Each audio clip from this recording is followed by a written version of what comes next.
донишгоҳи давлатии молия ва иқтисоди тоҷикистон мизбони намоишгоҳи байналмилалии таҳсилот ва рушди касбият рӯзҳои 8 ва 9 апрели соли ҷорӣ дар донишгоҳи давлатии молия ва иқтисоди тоҷикистон намоишгоҳи институти байналмилалии шабакавӣ дар соҳаи мубориза бо қонунигардонии даромадҳои бо роҳи ҷиноят ба даст оварда ва маблағгузории терроризм таҳти унвони таҳсилот ва рушди касбият дар самти муқовимат ба қонунигардонии даромадҳо ва маблағгузории терроризм миёни муассисаҳои таҳсилоти олии касбии тоҷикистон ва федератсияи Россия доир гашт. Ҳадафи асосии он муаррифии имкониятҳои таҳсил ва касбомӯзӣ барои ҷавонон, таҳкими ҳамкориҳои байналмилалӣ дар соҳаи маориф ва ҷалби довталабон ба муассисаҳои бонуфузи таҳсилоти олӣ арзёбӣ гардид. дар доираи ин ташаббус рӯзи 8 апрел намояндагони муассисаҳои таҳсилоти олии касбӣ ва ташкилоту муассисаҳои гуногуни федератсияи Россия ба донишгоҳ ташриф оварданд. меҳмононро Саторзода Бобоҷон Абдуҷаббор, ректори донишгоҳи давлатии молия ва иқтисоди тоҷикистон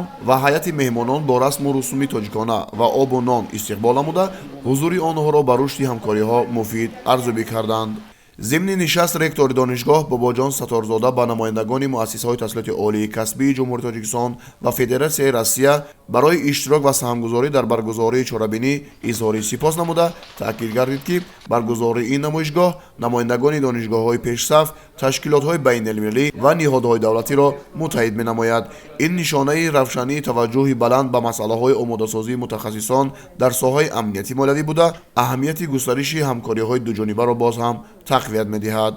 ضمن برگزاری این ملاقات نمایندگان 17 مؤسسه تحصیلات عالی کسبی فدراسیای روسیه اشتراک ورزیدند. ستارزاده باباجان وابسته به برگزاری همایش مذکور ابراز اندیشه نموده تاکید داشتند که جانب دانشگاه دولتی مالیه و اقتصادی تاجیکستان از برگزاری این همایش بسیار خوشایند است. ابراز گردید که ما برای یک چهاربینی مهم بین‌المللی نمایشگاه اینستیتوت بین‌المللی شبکه‌ای اوید به مبارزه با قانونی‌گردانی درآمدهای با راه جنایت به دست آورده و مبلغ‌گذاری تروریسم جمع آمدیم. دانشگاه دولتی مالیه و اقتصادی تاجیکستان از راهبریت مرکز بین‌المللی تعلیمی و متدولوژی مانیتورینگ مالیوی برای همکاری درینه آنها در بهتر کردن سوادناکی مالیوی و تیار کردن متخصصان بلند اختصاص در ساحه امنیتی مالیوی اظهار سپاس عمیق می‌کند.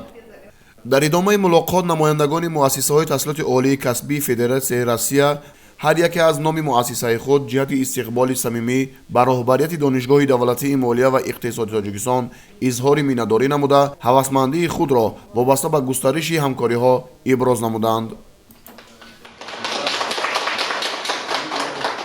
در ادامه ملاقات رکتور دانشگاه دولتی مالیه و اقتصادی تاجیکستان ستارزاده باباجان تحفه‌های خاطره‌ای دانشگاه را به نمایندگان شریکان کلیدی و مؤسسه‌های تحصیلات عالی کسبی فدراسیای روسیه که جهت اشتراک در همایش اینستیتوت بین‌المللی شبکه‌ای در ساحه مبارزه با قانونی‌گردانی درآمدهای با راه جنایت به دست آورده و مبلغ‌گذاری تروریسم تحت عنوان تحصیلات و رشد کسبیت در سمت مقاومت به قانونی‌گردانی درآمدها و مبلغ‌گذاری تروریسم میان مؤسسه‌های تحصیلات عالی کسبی تاجیکستان و فدراسیای روسیه به دانشگاه دولتی مالیه و اقتصادی تاجیکستان تشریف آوردند تقدیم نمود. اشتراکچیان همایش از مراسم استقبال، ملاقات و تقدیم تحفه‌های زیبای مد ملی تاجیکانه به آنها اظهار خوشنودی نمودند.